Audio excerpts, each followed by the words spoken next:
In today's episode, let's talk about the gold mine for generative AI use cases. Where is that? What is the gold mine? How do we know where generative AI is going to make a huge difference right away? The gold is where the templates are.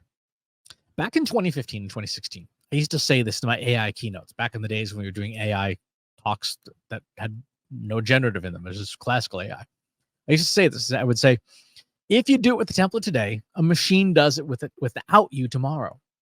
If you do it with the template today, a machine does it without you tomorrow. This is now more true than ever. Generative AI allows us to handle unstructured templates, templated tasks with ease, like summarize this meeting, write this email, make a blog post, right? Unstructured tasks, but highly repetitive. And there's a template. Hey, here's a template for a blog post. Here's the template for their staff meeting notes. So when someone asks, where do you find the opportunities for generative AI use cases? My answer is simple. It's wherever the most templates are in your organization. For most companies, most marketing departments, that's in marketing operations. You have a template for a client report. You have a template for an RFP response. You have a template for a press release. You have a template for an expense report. And chances are,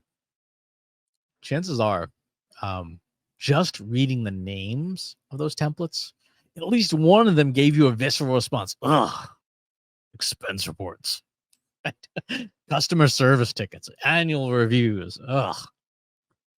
This is something that Katie Rivera and I talk about a lot. The use cases for generative AI vastly exceed, write me a blog post. That's like taking a Harrier to the grocery store. Like, yes, it can do that, but it's a gross underuse of its capabilities.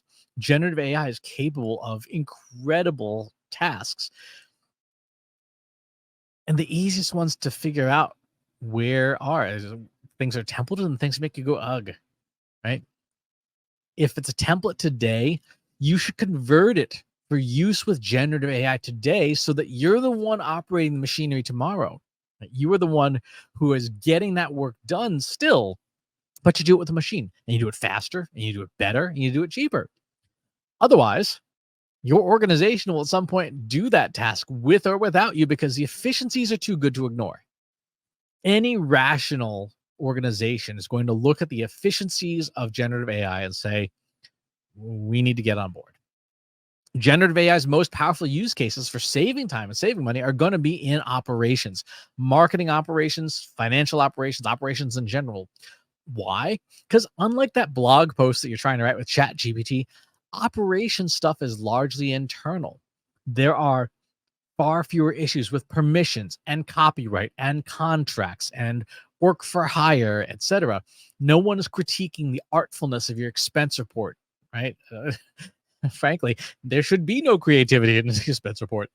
No one cares how original your prose is on your monthly activity summary. No one is going to challenge the copyright on a customer service call summary or notes in your CRM.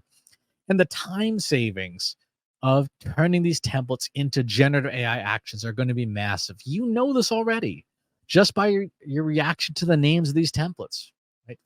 Very few people are excited to complete an expense report. Very few people are excited to write up a call summary. Most people would be okay handing that off to an assistant. They would cheer handing that off to a machine, which means it's going to get done faster. It's going to get done more correctly and more thoroughly, which for anything in operations, that is a huge win. So wherever the templates are in your organization today, that's where your biggest wins in generative AI are going to be today and tomorrow. Get started. Find those opportunities, find those templates, and start automating them right now. That's going to do it for today's episode. Thanks for tuning in. Talk to you on the next one. If you enjoyed this video, please hit the like button. Subscribe to my channel if you haven't already. And if you want to know when new videos are available, hit the bell button to be notified as soon as new content is live.